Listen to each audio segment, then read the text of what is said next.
So you start. Okay. Hi, welcome to Eurasia Live. I'm John Lieber here with Scott Seaman. Good to have everyone watching us.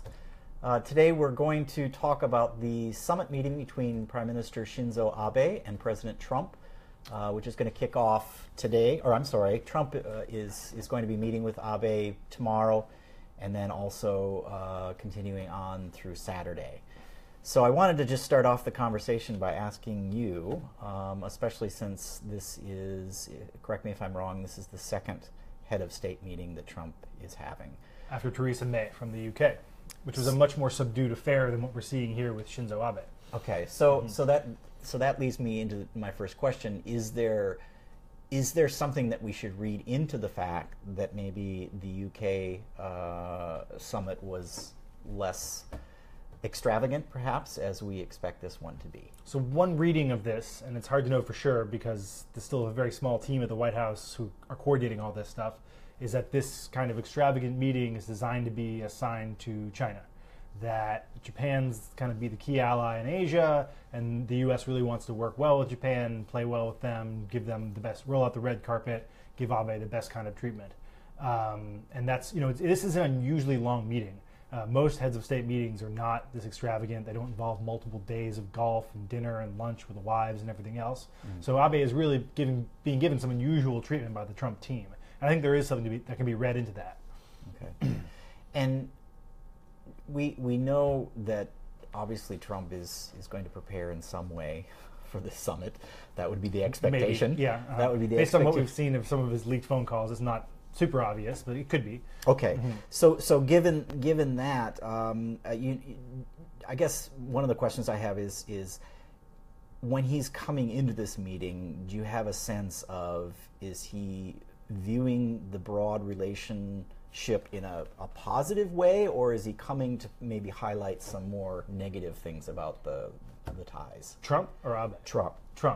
I think the Trump team probably thinks they're going to try to get a bilateral trade agreement with Japan. They killed TPP. They've already done some outreach to members of the European Union to ask them about doing bilateral trade agreements, which are, of course, impossible under the treaty creating the EU. And I think that they probably want to get something done here with Japan. So that's one of the reasons they're being nice to them and they're trying to roll out the red carpet. Okay. That's difficult. There are some trade tensions between the U.S. and China. One of the reasons, the U.S. and Japan, one of the reasons TPP was opposed is because Ford, the domestic auto manufacturer, wanted stronger currency provisions in the TPP to make sure Japan stopped interfering in their own currency. So this is probably something the Trump team wants to see as well. Okay. So there's certainly tensions between the two, but relative to China, I think Japan looks pretty good in the U.S.'s eyes. Plus, you've got to keep in mind that Abe was the first foreign leader to reach out to Trump immediately after the election and came to visit him at Trump Tower, where they, this bromance, as I think you guys called it, began. And I think the last time we actually did this was when that was happening. That's right. Yeah, that's right. Yeah. So what do you think? What do you think is from the Japanese perspective? What do they think of this big rollout? Why are they excited about this? Are they eager to kind of buddy up to Trump and be his ally in the region? I think Abe is obviously anxious to ensure that he gets quickly on Trump's good side and stays there. I think there is a realization that Trump is always going to be blustering in some direction, and the basic strategy is to ensure that, at least in Trump's mind, Japan is in the friend camp, right? Yeah. Now, that doesn't mean that Trump might not be tough, and they might, they won't have some tough exchanges, and this will be an ongoing relationship that they'll have to work through a lot. But I think the overarching goal is simply to get off on the right foot. And as you mentioned, Abe went way out of his way to ensure that not only he was the first person after the election to meet with Trump, but now he's the second. And I'm sure that they would have, had they been able to arrange to have Trump come before anyone else, Abe come before anyone else after, the inauguration, they would have done that.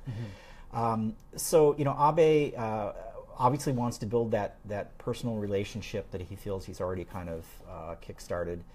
And if I could look at a takeaway, I mean, you've got two components. Obviously, you have the economics and the security side, and we can talk about the economics more. But on the security side, I think one thing that Abe will really be looking for is a reiteration of the U.S. pledge to honor its commitments under the U.S.-Japan Security Alliance to defend Japan in the case of a third-party attack. And specifically, I'm talking about the Senkaku Islands in the East China Sea. Is that a formal treaty that we have with them? I mean, are we under a treaty obligation for the U.S. to defend Japan? Right. So that U.S.-Japan Defense Alliance has been in place since the 50s. And has gone through multiple kind of revisions, but basically has gotten stronger and stronger over time. And the dispute that Japan and China are having now over these islands in the East China Sea, it really is one of the most important issues for Abe. And last week we saw Defense Secretary Mattis, when he was in Tokyo, reiterate that pledge. And this is a pledge that other presidents have made, but it's important that Abe hear it coming from Trump directly. And given that the entire U.S. Asian policy seems like it's kind of aligned against China, this seems like an easy thing for the U.S. to commit to, right? I would think so, but I think in earlier conversations we talked about the possibility of maybe Trump not necessarily giving that Trump, right off the bat. The savvy negotiator, is going to want to hold that back until he gets something out of Abe.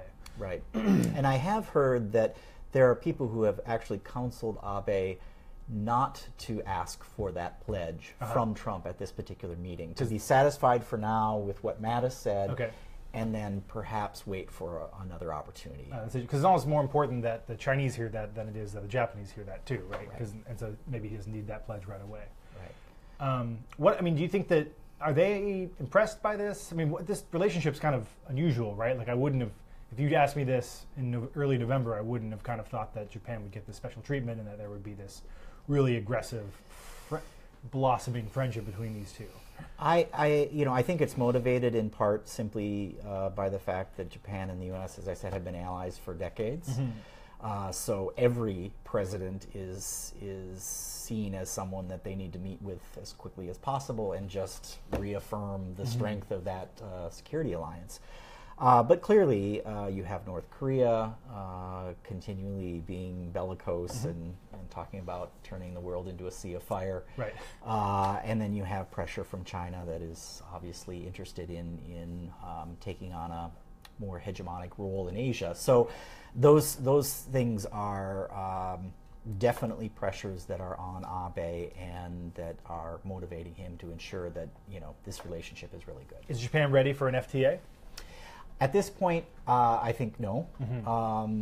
Our view is that it's still too early after the collapse of the Trans-Pacific Partnership Trade Agreement. The breakup just happened. They're not ready to get into a new relationship. Right. I mean, they're just at the bar to have a good time.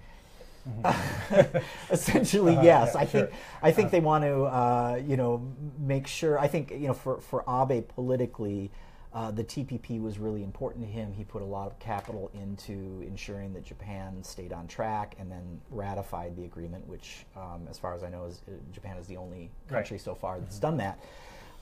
And so it was quite a shock when Trump not only won, because we already knew before he won that TPP was not going to be something he supported, but then he formally pulled the U.S. out. So we have our first question from a listener, Ria Pillai, I think.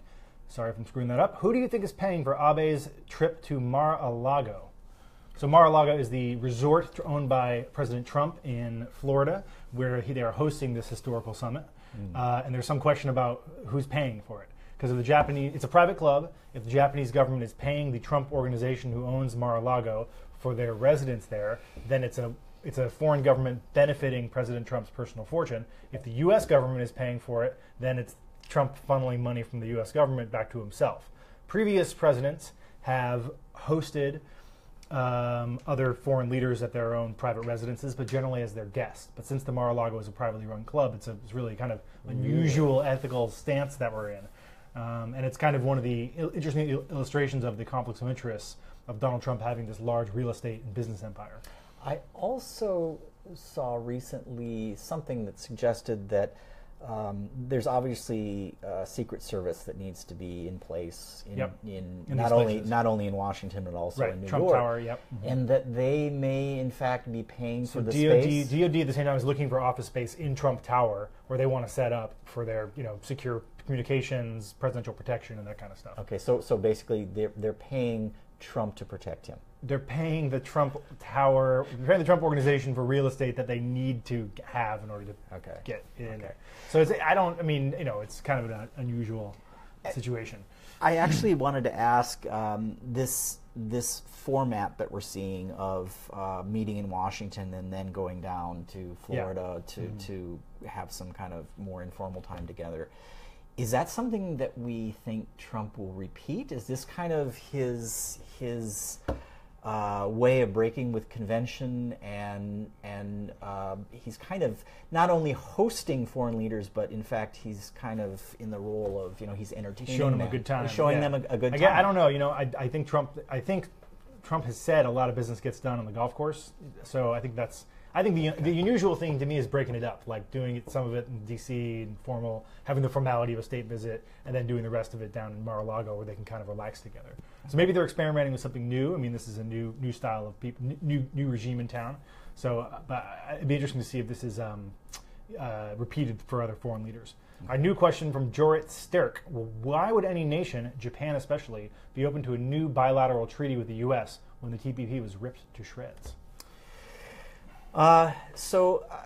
Obviously the two biggest countries in the TPP were Japan and the United States, and in fact, correct me if I'm wrong, the rules of TPP specified that if Japan or the U.S. decided not to join, then the agreement itself was dead. Right. So you had to have those two countries in to make it work.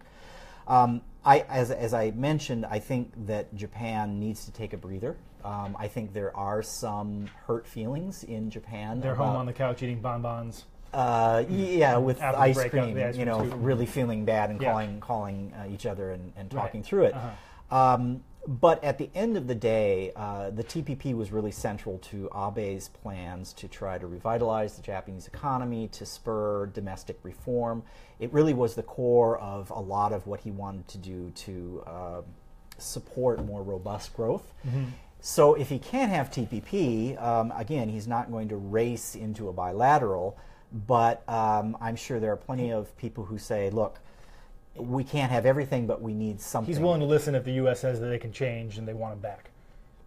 Because the stakes are high enough for Japan's economy and his economic agenda that he would go back and do it. Okay. Right. All right, final question from Hayden Song.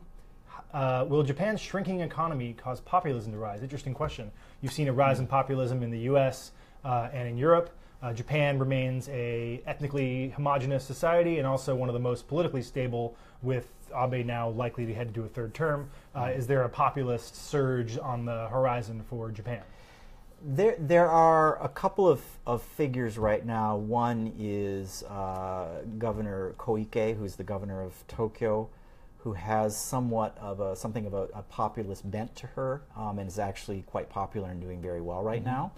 And then there was a mayor, the mayor of Osaka, Mr. Hashimoto, who several years ago was really being looked at as a regional leader that was very popular and was likely to kind of launch a national party, or at least have a role in the national political scene.